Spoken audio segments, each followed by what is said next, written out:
বিজয়ের মতো ক্রিকেটাররা ঘরোয়া ক্রিকেটে খুব পারফর্ম করার পর ন্যাশনাল লেভেলে এসে কেন নিজেকে ডেলিভার করতে পারেন না, এই সমস্যাটার আপনার কাছে কি মনে হয়, সমাধান কোথায় বা এই প্রবলেমটা কোথায়? আমার যে পজিশন বোর্ড প্রেসিডেন্ট, আমার পক্ষে এটা বলা সম্ভব না। আপনি যদি আমাকে প্লেয়ার হিসেবে, কোচ হিসেবে জিজ্ঞেস করতেন, হয়তো আমি একটা রিপ্লাই দিতে পারতাম, কিন্তু আমি দেবো না এই জন্য যে ওই কাজটার জন্য আমরা একটা কোচ রেখেছি, তো বেটার তার কাছে এই কোশ্চেনটা করেন। কীভাবে দেখছেন?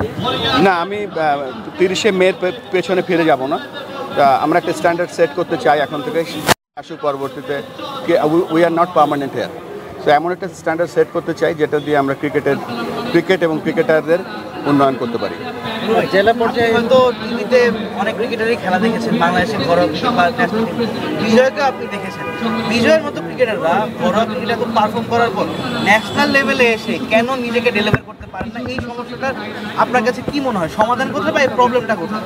আমার যে পজিশন বোর্ড প্রেসিডেন্ট, আমার পক্ষে এটা বলা সম্ভব না। আপনি যদি আমাকে প্লেয়ার হিসেবে, কোচ হিসেবে জিজ্ঞেস করতেন, হয়তো আমি একটা রিপ্লাই দিতে পারতাম, কিন্তু আমি দেবো না এই জন্য যে ওই কাজটার জন্য আমরা একটা কোচ রেখেছি, তো বেটার তার কাছে এই কোশ্চেনটা করেন।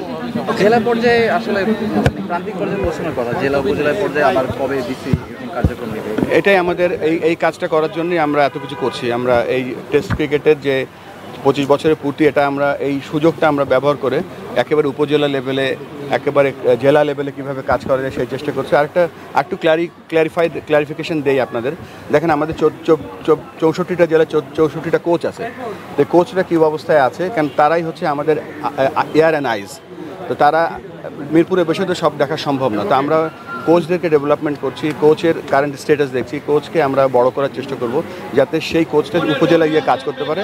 সেইটা রিফ্লেকশন আজকে যে টেস্ট ম্যাচ শুরু হচ্ছে শ্রীলঙ্কাতে, আলটিমেট রিফ্লেকশনটা আমরা জাতীয় দলে দেখতে চাই।